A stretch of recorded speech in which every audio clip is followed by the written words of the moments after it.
But if you're taking notes tonight, and we take notes at HTB Students, research shows that 83% of people who take notes get to heaven quicker with a free drink on entry. That's statistics. Wow, come on. So if you're taking notes, I want to speak about this. I want to gather our thoughts on this idea today, that community determines the trajectory of your life. I'm going to say that again. Community will determine the trajectory of your life. The Bible says that bad company corrupts good character, but it also says that iron sharpens iron. Community is so important, and in a COVID world, in an isolation world, one of the things that we've been robbed of has been community, and many of us we know are struggling with loneliness, isolation. A statistic I read in January of 2020 said that 73% of Gen Z and millennials said they were always or often lonely. So we know community is so important, and having good community around you can determine the trajectory of your life. And to do that, I want to introduce you to some friends of mine who've made all the difference in my own life as I learn to follow Jesus. We know none of us are perfect, but we're progressing. I'm not the best today, but I'm committed to getting better today. And for me, that has meant surrounding myself intentionally with some amazing women and men who've helped shape me in community. And so would you join me in welcoming to the stage and put a massive round of applause together for Naomi Maxwell, Phoebe Mills, Tim Andres, and Michael Olanipekun. Come on, students, let's make some noise. Yes, guys. All wearing the branded masks. I'm so proud. I'm so proud. Well in. I would hug you all, but I'm not allowed. So please take a seat in an orderly manner. Thank you. Oh, guys, well in. Thank you for joining us. Thank you for joining us. How are you guys doing? I'm liking the coordination. You guys all like the mustard vibes. That's nice. They thought we were going to bring out the Gucci suit. They chatted yesterday about us all wearing matching like Gucci vibes. I don't want to do that. Where was that? Where was it? Where's the Gucci, bro? I mean, you got Gucci socks. I feel like Naomi is quite silent on the WhatsApp group. She's like a lurker. Yeah, that's not an accident. I was like, I'll let you people talk. It's like all those lurkers on WhatsApp groups. It's just like, okay, cool. Guys, how are you guys doing? Good, yeah. Not bad. Guys, we're here. We're allowed to meet physically. I feel like this is the only time I'm going to get to see you guys in a worship service. So I'm kind of thank you hungry. for being here. What? I'm kind of hungry. You're kind of hungry? Yeah. I should have eaten before. I feel kind of weird speaking. After we've been wearing our masks through worship, it's like weird to actually It's open new. and say something. Yeah. You forget people have mouths, like what? What people actually look like. Yeah. It's brilliant. Guys, well, thank you so much for joining us. And you all know I love you guys so much, so dearly. And each of you have shaped my own faith journey. As I've shared before, I came to faith at university. I didn't grow up believing in God. Came to university. My life was transformed when friends I met in hall shared their faith with me. I was like, who is this Jesus guy? Came to the conclusion it was true after months and months of kind of investigating. But I had to learn the hard way that community was important. And at that point in my life at university, I had so many things in me that just weren't great. I had real anger issues. I didn't realize I was exhibiting really like negative character traits. I just had no wisdom around me. I didn't know what it looked like to walk with Jesus. I was kind of all right with the Jesus existed thing. And by the grace of God, I got to meet you guys at different stories. I mean, at different points. I mean, so I was an intern with Tim. After I graduated from uni, I went, my plans fell through, and I went and spent a year by the beach in Bournemouth, and I met Tim. Do you remember the first time? I remember the first time we met. I remember the first time. What was the first time? It was a Sunday, right? It was a Sunday, yes. It was a Sunday. So it was a Sunday, and we were all interns. I kind of knew everyone else already. But then there was one missing person, and we all looked at paper. We were like, all right, okay, I know you. Who's this guy? So like, I remember first service, being an intern in Bournemouth, all serving, and then guy at the door already, just literally arrived from London, right? I drove. It was raining. I had a 2-hour drive from London to this church in Bournemouth. I was late, so I knew I was going to miss the first service, which is not a great start to an internship year. And you guys are all, wondering where I was. And we were like, right, where's this Ryan guy? Rodrigues, what's that? Is that Spanish? Is that? I don't know. Expecting this Latino guy, and then this Indian guy turns up. And then you're like, oh, nah, Jake. We're like, oh my days, you're Ryan Rodrigues. And I feel like as soon as we met you, it was just from there we just like latched on all together. Well, the truth of it is, As soon as they met me, they put me on the doors, welcoming people. I had never been to this church before. And so people were coming to the doors of the church being like, where's the toilets? And I was like, I have no idea where the toilets are. And when you find out, tell me, like, let me know. That's exactly what I thought it was. Well in. And then Phoebe, so we met probably around this time as well. For the first time, probably. How did we meet? How do we know each other? I kind of tried to sneak into your friendship group because these guys were my brother's friends, and my brother was in the intern house, and I just saw how much fun you guys were having, so I had to come along, and I'd come and stay in this house. But yeah, I think I first knew you as a singer, Ryan. Like you were singing worship. That is very true. Yeah, I used to sing. in musicals. So I think that's where we first met. But yeah. I'm still trying to follow you guys around, my brother's friends. But so we lived in a house, the interns lived in a house, the 7 of us, Tim and Phoebe's brother Rich, and I loved that year. I learned so much about how to cook a whole chicken. Well, yeah, and clean up after my brother's pancake mix. That was all over the kitchen. That was a messy kitchen, just saying. Well, we were pretty bad. And then I left Bournemouth after spending a year there, and I came right here to HTB Church. And after Sam Follett dragged me along to a pre-service prayer meeting, I realized I was hooked for good into HTB Students, where I met Bishop Michael Olanipekun. Oh, not Bishop at all. Bishop. But essentially, we met, and I remember the first time we met, it's literally in this room right here. So this must have been HTB at home. So this is like during the summer, they do like a really stripped back, it's a chill vibes. Whole students, but just really stripped back. And I remember you were actually leading worship on the piano. And I met you just outside, and I was like, oh, this is a new guy. Like, I've been here for a couple of years. Let me show him the ropes a little bit. Like, oh, yeah, we're in this room. And I sit down, and it's like, okay, worship's starting. And he gets up to lead it. And I'm like, oh, snap, okay. So you already know Sam. All right, so I'm just sitting back. He's leading worship on the piano. And I was like, okay, cool, he's all right. He just sounds like Justin Bieber when he sings a little bit. But he was cool. I'd forgotten that story. You forgot? I thought the first time we met was we were serving at leadership conference, and I wasn't very good. No. What did I do? Okay, so the next time I met him, I was basically his boss on the volunteer team. That's right. So we're meant to direct people to the Royal Albert Hall. And we're in the streets holding balloons like, go this way, high energy, all that. Bright yellow t-shirts. Bright yellow t-shirts. You couldn't miss us. We do a leadership conference at Royal Albert Hall when we're allowed to, and COVID's not a thing. Get these amazing speakers in, which was the draw for me. This is why you were bad, because John Gray, I don't know if you know John Gray, he's a massive American preacher, and Ryan loves him with all his heart, more than he loves serving. So we're there on the streets, like, okay, where's Ryan gone? Like, he's just disappeared. Like, we're meant to all be here leading people to the conference, and he's just disappeared. And then I look out, I see, is that Ryan over there? And when I finally get to the Royal Albert Hall, I see him sitting, like, kind of basically front row, just completely, threw away his responsibilities. Ditched your team to go watch John Gray. That's such a bad, don't do that, ever. Yeah. Don't do that. Like, just commit to your team, serve under Michael. It was brilliant. And that was a bad second impression, but somehow Wow. we worked on it. Let's stick with your story where I was, like, good and, like, leading worship. I prefer your version of we can events. keep That's that one. much We'll better. keep that as the official. And then, so we met at HTB Students, and we became friends. And then, whilst at HTB Students, I decided to ditch the music thing and don't do that anymore. And I, through getting in community and getting people speaking life over me, realized, hey, I think I want to train to be a leader in the Church of England. So started training for ordination about 3 years ago, started that journey. And whilst doing that, met Naomi Maxwell, who I'm training with. So Naomi's on the team at Hackney Church in East London. And what was the first time we met, Naomi? Lol. So I'm like the friend you have that's like super sarcastic but really loves you quietly. And so I think that's like the best way to sum up my personality. And so just down the road at Courtfield Gardens, we have all of our lectures. And it's like first day, I've got that kind of, oh my gosh, I'm so nervous. I remember getting to Gloucester Road on the train and being like, I don't have to get off here. I could just go back home. Like, I was petrified. And so we rock up to lectures, and I'm like, it's going to be fine. It's going to be fine. It's going to be fine. And we're sitting in our first lecture, and there's this really loud boy. And anytime a question seems to get answered, gets asked, he seems to have an answer. And I'm like, no, I don't Wrong love answer. this. Let's just be clear. And Wrong then- answer.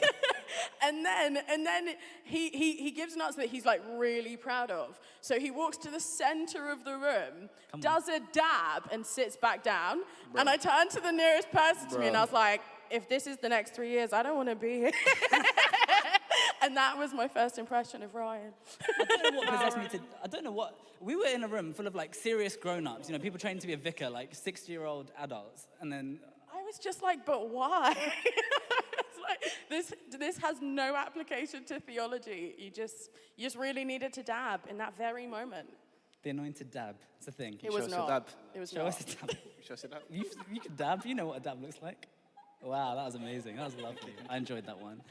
And all of you guys, at the various stages of my life, getting to know you guys, you've been so important in helping me follow Jesus. We said before, none of us are perfect, but we can progress.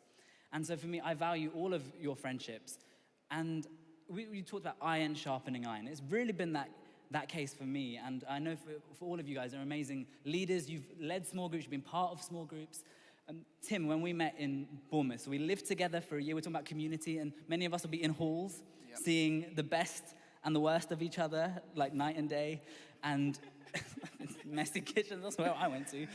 And for me at that point, you know, I had just found faith. I didn't really know what it looked like. I thought people asking questions about my life, I thought was intrusive. Like, why would I share with you anything about me? Why would I be vulnerable? Why would I get to know someone? Why would I allow you in? What did you learn in that year living in community? What was that like for you? That you should always knock on Ryan's door before you go in, because it's just really messy. So, I didn't see my carpet from the first day till the last day. I have no idea what color my carpet was in that room. I have no idea. You guys heard of a floor drobe? Represent. That's it. That's the... You know, Jesus is like, do what they say, not what they do. Just see your clothes. What good is a cupboard? Just put That's them on what the wardrobes floor. are for. It's efficient, guys. It's efficient. Community was great. Like at the house, I think the times that we were in community and like we actually strive. I mean, we're striving all the way. We're doing this live together. We're journeying together with Christ as a team, as a group, as a unit. And the best thing about that is, you know, church isn't a perfect place. People aren't perfect. Leaders aren't perfect. We're not perfect people. There will be times that we were let down by the church, by people. And actually, it was when one of us was like going through a tough time, we all picked up on that. We were like, hey, how's this person doing? How's Rich doing? How's Ryan doing? You know, and actually the thing that was so intimate was that we were all vulnerable with each other. We were just saying, look, this just happened. And we all just gathered together in community. It was like, there's something in community. There's something in praying together. There's something in doing everything together. It's sharing the plate. It's like, not all for you. I think it's not like, this is for me, I'm going to do this. But it's like, hey, we're all in this together. How are we going to grow the most together? Like, and for us as an intern group, it was, when we were all going through rough times, it was just coming together in community and crying out. We cried, shared a couple cries and laughs and sticky toffee puddings. Come on. Occasional KFC. But it was in the times where we needed the community the most. It's when you're probably at your lowest point and you want to isolate, but actually in that, it's going to God and surrounding yourself with community and being vulnerable. And in that, the Holy Spirit moves with like a wave. And yeah, I guess through that, physically, you get a hug from your friends. And I remember, again, I was saying I was on this journey of why would I share with people who I've just met, like the deepest, most desires of my heart, the difficulties, the joys. And I remember one day we came home and I'd had a really terrible day at work. Like everything had gone poorly. I thought my boss hated me. I was having a really difficult time. And I came home and I was in tears. And I think this was quite early on in the internship. And I remember Tim and Rich and a couple of our other friends, they got physically in our friend Jesse's room, all got around in a circle, prayed for me. And I think it was one of the first times I'd like been prayed for. And I was like, this means so much to me. And then we cooked a fried chicken together. That was good, man. That was good. We blessed our souls in both ways. It's like, you know, when you crying for a film with popcorn and ice cream, altogether. That was pretty much it. That KFC, that chicken was good, man. Come on. But obviously Jesus first, but food after. And then, so Phoebes as well, for you, you've been part of, so Tim heads up, by the way, our HTB Students creative team. We put our hands together and make some noise for our creative team on the social media, bossing the video that we saw. What I love about you, Tim, is not only are you like, talented and gifted, but I think I've seen, through living with you and knowing you these last 4 or 5 years, like, you're chasing after Jesus. We know none of us are perfect. We all make mistakes, but you're progressing and you're chasing after. And I love that and I admire that. And it really is iron sharpening iron for me. And Phoebes, you're also on the creative team. And people may not know, so you graduated last year as a graphic designer? Yeah. Congrats. Thank you. Thanks. COVID graduated, class of 2020. Come on. Yeah, what a class to be part of as well, 2020, like all these transitions. And so tonight, so I had another friend who was going to be part of the panel, and she had to pull out. I hope she's feeling better. She's sick. And I rang Phoebe at like 2 o'clock this afternoon, being like, Phoebe, please would you, I know you live in Brighton, and you have no plans to be in London tonight, but please would you come be part of this panel? Without doubt, without any question, Phoebe was like, I'll be there, I'm for you. And you've done this for me so many times in my life. We did a thing for young adults in January called Influences, and you would commute from your university in Reading? Yeah, Reading. And you'd commute in to serve on the welcome team at this thing for young adults. What is it about community for you, Phoebes, that would make you commute and give up whatever Tuesday night plans you had? For the community. Yeah, I think like my whole life I've moved around a lot, so I've never lived somewhere for longer than like 7 years maybe.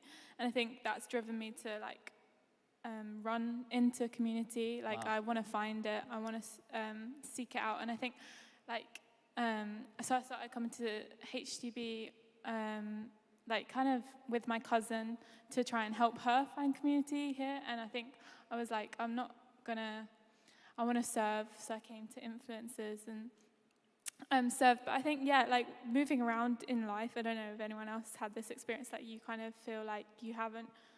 It's hard with church because you move from one area to the next, and it's like you lose a community and then you gain a new one, and it's kind of starting from the bottom. Yeah. Now we're here, but thank you.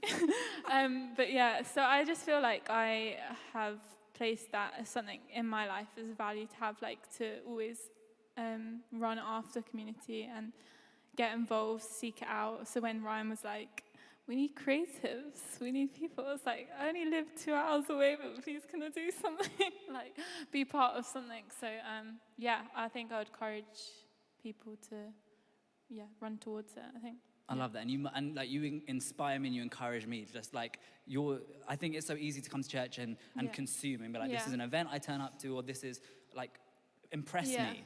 Yeah. And you just have the opposite attitude. You're like, how can I serve? How can I bless you? Mm-hmm. And I love that in you, and I want that quality in me. I think that's just an amazing thing to have. So thank you for being part of this community and great. For all that you bring. It's a great community. Come on. And Michael, we met. We were both small group leaders at HTB Students. Yeah. And we met and we became a friendship, and we decided along that year that we would meet up regularly. We commit to meeting up regularly, and we've done that for the last 3 years, every week, give or take. Roughly, yeah. Roughly. So yeah, I mean, it's been good. Like, I think, did you approach me with the idea to meet up regularly, or? I feel like you probably would have approached me. Let's be real. Would I? Okay, so let's say it's a mutual decision that we decided. It was mutual. To meet up regularly. But yeah, it's been so like. It's been important to have someone to be accountable to. It's been important to have someone who you're kind of discipling and being discipled by at the same time. And it's kind of this level of like intimate friendship that, I don't know, like us being part of connect groups and stuff, you always have like the wider group, and then you have like a few people who are like your core, your inner circle.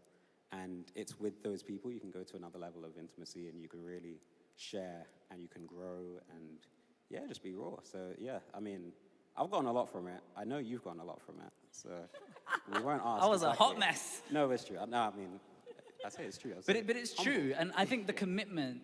And this won't be true. This won't be like the bullseye for everyone. And we don't have this relationship with everyone. Like you guys, I see regularly, and I'll be completely open with. But I'm not an open book with everyone. So we can't have that relationship with everyone. Let everyone in. But for the people that we do allow into that space, I think especially committing, say, every week we're going to meet and we'll pray for one another. We'll walk, we'll get fried chicken, whatever it is that we do to entertain ourselves, we'll have fun and hopefully iron sharpen iron. And I think iron sharpening iron, it's often, if you've ever seen a blade being sharpened, there's friction there, right? There's tension. Sometimes it's messy. Sometimes it's uncomfortable. And I think what I love about community and small groups, it can be a place of comfort. And we've chatted a bit about what that means when you're going through a difficult time, but also a place of challenge. And so I think, especially, I don't know, maybe it was like I'm clearly a very macho guy and follow into all those stereotypes very well. That was absolute sarcasm. But I think for me, maybe, I don't know where it is, but this idea of I don't want to be vulnerable. I don't want to let anyone else, I need to be strong and I need to project this image. So maybe the idea, and maybe you're here listening, is like, why would I want to share? Why would I be vulnerable? And I think I've learned that's important, but I've also learned the challenging. And you've called me out on stuff. You're like, hey, I've seen this. Are you sure you want to be doing this? This isn't a healthy thing. Or just speaking life over me, like, I feel like you're believing this lie over yourself. This is the gold in you. And for me, that's been really invaluable. And I think, go on. I'll just add, so one more thing is like, the fact that we're quite different people, just in general, like the way that we think, the way Our Myers-Briggs. The exact the opposite. I don't know if you guys have done this personality test, Myers-Briggs. I'm obsessed with them, Enneagram, Myers-Briggs, all of them. I'm an ENTP, and you are the exact opposite in every category. I can't remember my letters. ISFJ. The opposite. But yeah, it's good because it's like, the way that I think, if I come to you with an issue, you'll come with like a solution that's like, okay, I didn't think of that, or that really is alien to me, but it's like, it's a necessary way to like really solve problems, think about things, and really get introspective, so. Yeah. And I think that's right. And I think what I value about all of our friendships is that we're a diverse group of people. We're different one-to-one. And I think it's a posture of humility to say, no matter who you are, and if you're in a small group, you might be placed with people you've never met before. But it's the posture that you guys have of, I always have something to learn from you. No matter how different you are, no matter we might not agree on everything, but I've always got something to learn from you. And that's what I value about our friendships. And then speaking of iron sharpening iron, Nay, I feel like we have one of the most significant iron sharpening iron relationships that I can think of. The second Ryan was like, sometimes you learn like more indifference. So like the second basically Ryan got onto anger, I was like, this is going to be a Naomi-shaped question. So yeah, it's really funny. So I'd say me and Ryan both love a good debate, but Ryan just loves it for the hypothetical. Like he loves it for the sport. He's like, let's have a flex. I'm insanely idealistic. Like, I'm that annoying person that wakes up going, how do I change the world today? And so anything we discuss, I passionately care about. And so we've had a couple heated conversations where I'm a step away from just a swift backhand, and I need to retreat. But yeah, one of my favorite things about Ryan is he's so much more committed to the relationship than the point. He's so much more committed to that friendship than having to win something, that even if he probably doesn't think I'm right, he'll back down because he's like, no, she's going to get in her feelings. It's not worth it. Let me just be like, okay. But I think what you all carry is this, and we hear it on Alpha, is win the person, not the argument. Yeah. And I think like I'm committed to community, I'm committed to relationship outside of this one argument. And I'm prepared, like I might be wrong and I may miss the point, but I'd rather still choose to love and win you rather than win the argument. Yeah, and I think like, I'm so here for all things authentic. I'm not a big fan of pretty shiny things. And honestly, sometimes we've really had to wrestle that one out, where it's like, we really, like whether it's we disagree or we've just come at something from completely different ways, and it's something that does matter. And I've had moments where I really respect Ryan because he goes, oh, I got that really wrong. And that's something that you see the gift of in community, where people don't just value your relationship, but they show humility. Where because every single one of us is gonna make a mistake. Every single one of us, I don't know if you've ever had that feeling where you're part way into an argument and you realize you're on the wrong side. And you're no walking this down. And you've got two options. Either you bed in and you're I'm just gonna argue it for argument's sake, or you go, I'm really sorry, I messed up. And having people who will model that, having people who will be like, do you know what? I have more to learn. It teaches you just as much as it teaches them in that moment. Oh, I love that. And so for us here tonight, we're launching our small groups. We're really excited and really expecting that these are going to be a space where we can find, and it might not be, you know, in the group of 12, it might be just a few people that we're like, these are people I want to run the race with. The Bible talks about running the race marked out for you, but how many of you know that runners always run with a team, right? There's trainers, there's dietitians, no one runs the race by themselves. And I think I've had to learn in difficult ways from getting it wrong that I don't want to run the race that God's called me to run by myself. I want a team of people around me. I want friends around me. And each one of you, in your own different, unique personality way, have helped shape and refine. And we're still growing. I've still got a long way to go. But I'm so grateful for you guys. What are you guys learning about community? The importance, maybe there's been times where you haven't had community and you valued it, or iron sharpening iron. What are you learning through being in community that may be of interest for us? Maybe Tim, what have you learned about community? Community. We're made for community. God created community for us, you know. In Genesis, somewhere in Genesis, you know, we're created, we're not created to be alone, created to be for each other. And I think, personally, for me, it was something I was lacking over, you know, lockdown, and actually I took the full hit of isolation. I just moved from Bournemouth, and came back to London after being in 5 years in Bournemouth, working. But coming from a place in church where I was serving all the time, always surrounded by team and friends and family, to I'm at home with my parents, it's like literally that. But in that, I think where I was so isolated, it's so easy to get into your own head. And the vicious thing about your mind is that you can fool yourself a lot with lies. Wow. For me, that was insecurity, a lot of insecurity. Wow. And that knocked down a lot of my confidence.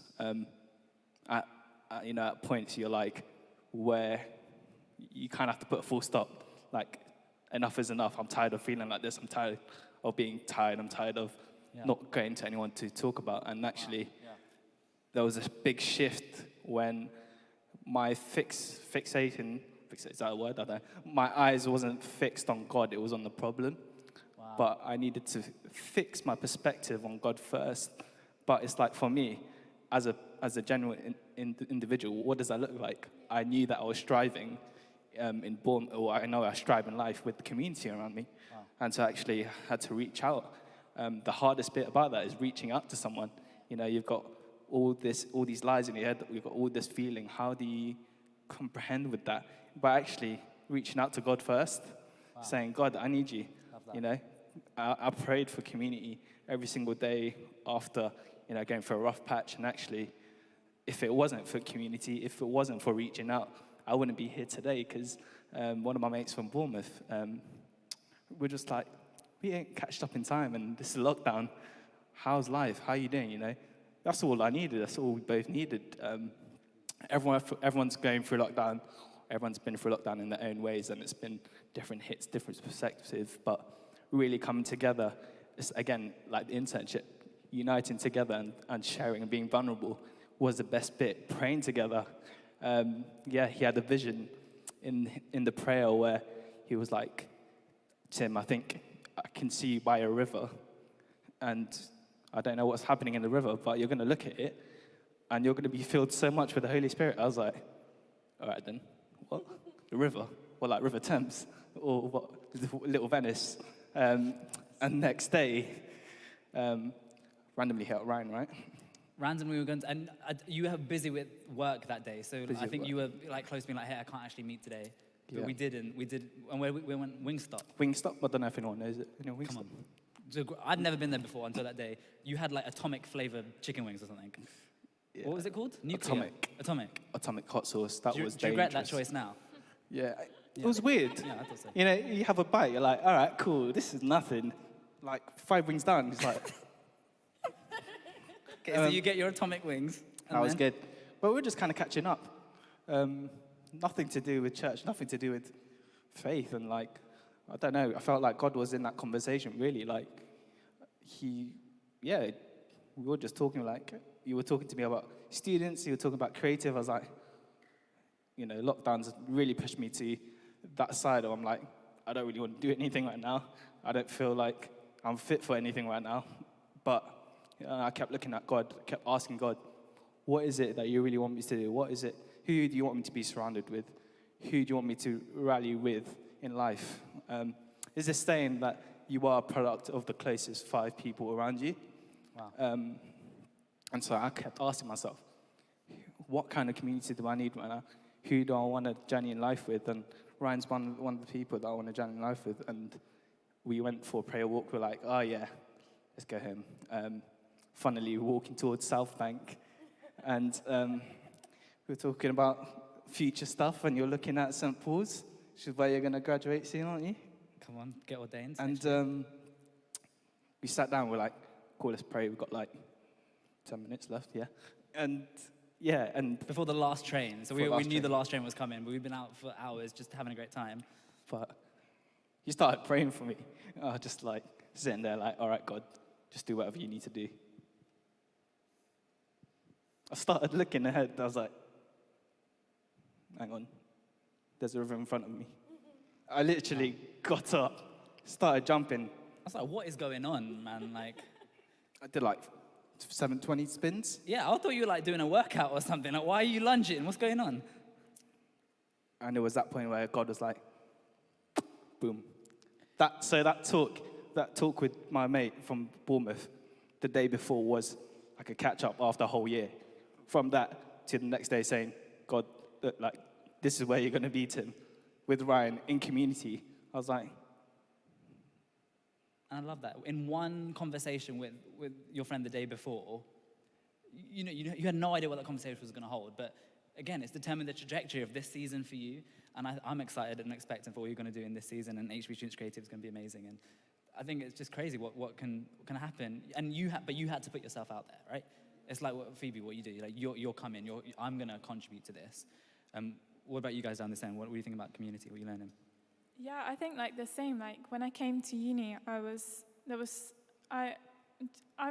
when you said tonight was on community, I like do this thing where I search my WhatsApp like conversations, community, to see like all the times I've mentioned it. Wow. And I was saying how at the beginning of uni, I started like 3 years ago. I was texting someone, actually one of the people at Bournemouth, and I was texting him saying, I'm so excited to get in community at university. I'm like just want to get involved and seek it out. And the next conversation was me at university talking to a friend and saying how I didn't want to go that night to this church event. And I was like, I don't want to go. And she'd mentioned, Phoebe, go, be a part of the community there. And it was just kind of reminded me of like that it's so easy to not want to go to things. And like it's so easy to distance yourself, like especially over lockdown. I think we've all become a bit like maybe just it's easier to stay indoors and not like go out and push for like community. And I think that's something like I really want to encourage, like go and just be a part. And like sometimes it's just saying yes to things and having that battle in your head, like, and accepting that you don't have to be 100% to be a part of a community. Wow. Like you don't have to be the full version of yourself. Like you're going to grow with someone else, and your weaknesses are going to encourage someone else to build their strengths. Like I love that. it's going to bounce off each other. And I think good. that's like the most important thing about community is like we're all trying to seek to be more like Jesus. And like I see Jesus in all of the people here, like, and their different strengths. And I want to, sometimes like we can see that what they've learned in the Bible and what they've learned through God, like you can learn through them. And like it is just so powerful. Like, yeah. So I think that's my encouragement. Like go and seek it out, say yes to things, create community around you. And I love what you said there about coming with your doubts and questions. Yeah. And I think I've seen in Christian culture, we can either be like, you're not a Christian, or you're a Christian. Yeah. And somewhere along the lines, all your questions get answered. Yeah. And that hasn't been my experience. Like I have questions about faith. There's a story in the New Testament where there's the resurrected Jesus, and he's walking with these two people on the road to Emmaus. And we don't actually know their names, but he's walking with them. Yeah. And they're telling Jesus about their sadness that Jesus was crucified. And they come to Jesus with their doubts, with their questions, and Jesus walks with them. And I think it's a beautiful picture of community, that we can come with doubts. I mean, we've had great chats, Mike. I mean, talking about me getting ordained in St. Paul's, at the same time, next year, 2021, you're going to be Dr. Michael Olanipekun, Come on now. PhD. God willing. He's doing his PhD in asbestos cancer, right? Working for Well a remembered. cure for Yeah, yeah. asbestos cancer. A cure, treatment, or just like anything to diagnose it if possible. That's incredible. Yeah. So yeah, I mean, I'm looking forward to, and even just that image that you just mentioned, this, when you were speaking, it made me realize there's so much power in just showing up. Wow. It's like this thing of, obviously, where 2 or 3 are gathered, there I That's am good. with them. It's so important that we kind of recognize what God can do in community, that like we recognize what God can do with you just making the sacrifice of showing up. So using that time and being like, okay, rather than just watching this series, I'm going to log into the Zoom call. And you never know what that's going to do. Yeah. So in my experience, so like running a Connect group, it's been tough over the pandemic because it's like, okay, now we've got to transition online. It's like, are people going to show up? Like before, we didn't have a worship leader. Now it's like we can't do worship at all, like in a traditional sense. And it's like, okay, so what are we going to do? Are we really going to do this every week now? And yeah, over the last few months, we've seen people show up. Like we've grown as a Connect group somehow since we've gone online. And it's been strange because it's like, I don't feel like we're doing much. We're just like kind of getting through it week by week, put something on. And people like every week, they're like, okay, yeah, let's just pray for the Connect group. Like I just want to give thanks that we have this. Yeah. And yeah, I think firstly, like we recognize the blessing it is that we can have community and also just, expect God to do stuff with it. So you just making that sacrifice, showing up, like that sacrifice of running it, even though you're tired, you've just finished a day of studying. It's like the fact that you're leading it or even just attending it is massive. Love that. And you spoke about online. You know, our Connect groups this term are meeting exclusively online. So no matter where you are, if you're an international student, if you're here, Brompton, we can get plugged in. We can still keep meeting. And I want to come to all of you and ask for your final top tips as we close. But Nay as well, on that, what we were just chatting about. What have you learned about community? What are you? It's really funny. So like sitting in here, watching my friend lead a service is absolutely wild. I'm used to like goofy Ryan. Like at school, we don't even call him Ryan. Like 2 weeks in, Jane Williams mispronounced his name, called him Brian Rodrigues, and so now everyone at college calls him Brian. So even just saying Ryan is taking like, my mind's having to think of it. But from the moment I came in, I think you just remember the milestone moments in your own journey. And like Ryan, I came to faith at uni, found myself back in London and was like, what now? And bless, my mum dragged me along. I came begrudgingly, sat in the balcony up there and was like, I don't want to sing these songs, they sound silly. I'll listen to the talk, I think that's interesting. And before I knew it, I found myself going to students, and I found myself in a place where like, all of these gifts that I had, but all of the confusion and baggage around it, began to get called out in community. And I think the one thing that I want to say to you guys is the gift of community is that there are people around you who get to know you and to call out the giftings that are there. So good. And pretty early on into coming to faith and taking ownership, I sensed a real call to leadership that I was way too scared to tell anyone about. Wow. I was like, I don't want to be the person at the front. Ryan will know this. I hate the spotlight. It is absolutely wild that it is a part of my job now. But I was like, I'm not going to tell anyone. And then the leaders at the time, clearly the Holy Spirit didn't need me, came up to me and were like, we just really sense a calling to leadership on you. And I was like, I think you're incorrect. And then people would come up and give me words. And I remember this really intense picture where this guy prayed over me and he was praying in tongues. So I was like, I have no idea what's happening. And he was like, I just have a picture for you. You're wearing white robes and you're kneeling in a cathedral. He was like, I don't know if you've ever thought about ordained ministry, but I just really feel like God might be calling you into it. Wow. And even I can take anything other than that exact thing. And so I think what I want to say is, in community, people get to call out and name things that might feel scary, and that might feel like, oh, God's calling me out. God's calling me to say yes to things. But you get to take a bit of their courage and a bit of the excitement and the passion that them naming it gives you. And it really helps us to step into who we're called to be. And I only get to see that more in getting to watch you lead in the place where I was like, oh, I don't know what I'm doing. Because I'm like, that's what it looks like. You're stepping out. You're saying yes to God. Wow. And that's the gift of community. And I love that. And that prophetic picture of you kneeling in the cathedral in white robes is going to come to pass. 9 months' time, St. Paul's Cathedral. Crazy. It's bonkers. And like I know so many of us, we've had moments like that you shared as well about the word that you had by the river. you never know what's going to happen when you turn up a community. And before I give you closing thoughts, we'll do a snap fire, quick answer. What are your top tips for us in this season of getting community? But hopefully you guys are getting a sense of why this is exciting, why I'm sincerely passionate, and why I really believe that community can change the trajectory of your life, getting good, godly community. And at HTB Students, you don't have to believe to belong. Come along for the journey. None of us are perfect, but we're progressing. We're growing together. Whether or not you believe in God, I really believe God believes in you. He wants to call out the gold. And community, I truly believe, is the best way to see that come to pass. So why don't we just do a lap round? What is your top tip for us to nail community, to get stuck into community in this season? Tim, kick us off. Journeying life in community is the best thing. Grab your friends and do life together, pray together, eat together, worship together in social distancing terms. Yeah, like you're doing life with people. Do it. Let's go.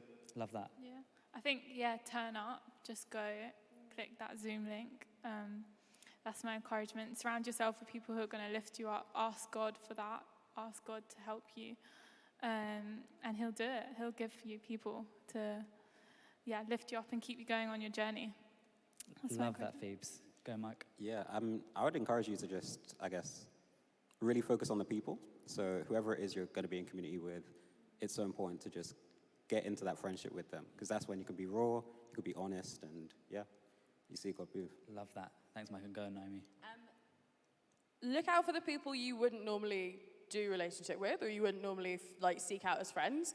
I definitely found myself rocking up to students being like, where are all the bubbly people? And they were great, but a lot of them just didn't come back. And so I was like, oh, cool. So I'm going to be with introverts who don't talk much. And they had the biggest impact on my faith. And it was the people who, it wasn't like, oh, you look super exciting, but just had this deep well of faith that I got to learn from and observe and watch. So be open to the people that you might not expect having the biggest impact on your journey. I love that. Thanks, Naomi. Guys, thank you so much. Can we give a massive round of applause for these guys giving up their time? Thank you for being a part of this. I love you guys. You're changing my life day by day, so thank you.